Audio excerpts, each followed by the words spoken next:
Welcome back to my channel.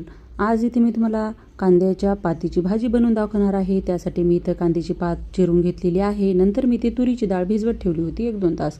नंतर मी इथे कढईमध्ये तेल गरम करायला ठेवलं। त्यामध्ये इथे मी मोहरी, जिरे, हिरवी मिरची, लसूणची पेस्ट आणि इथे मी कढीपत्ता घालून छान परतून घेते। परतून घेतल्यानंतर त्यामध्ये मी इथे डाळ आपली जी भिजवत घातली होती ती टाकून घेते। डाळ भिजवत टाकल्यानंतर मी त्यामध्ये इथे हळद, मीठ टाकून घेते। नंतर त्यामध्ये मी इथे थोडा गरम मसाला ॲड करते, शेंगदाण्याचा आणि आपल्या खोबऱ्याचा जाडसर कूट टाकून घ्यायचा, कोमट पाणी ॲड करायचं, पुन्हा भाजी छान शिजवायला घ्यायची। अशी आपली इथे डाळ शिजल्यानंतर त्यामध्ये मी कट केलेली कांद्याची पात टाकून घेते। पुन्हा एकदा छान मंद आचेवरती शिजवायला ठेवायची। खूप टेस्टी लागते, तुम्ही अशा प्रकारे नक्की बनवून पहा।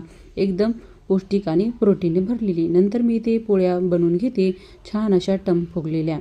नंतर मी मठ्ठा बनवायला घेते। मठ्ठ्यासाठी लागणारं साहित्य मी इथे घेतलेलं आहे। नंतर छान मिक्सीने फिरून घेतलं दही टाकून आणि नंतर त्यामध्ये थंडगार इथे पाणी ॲड करते।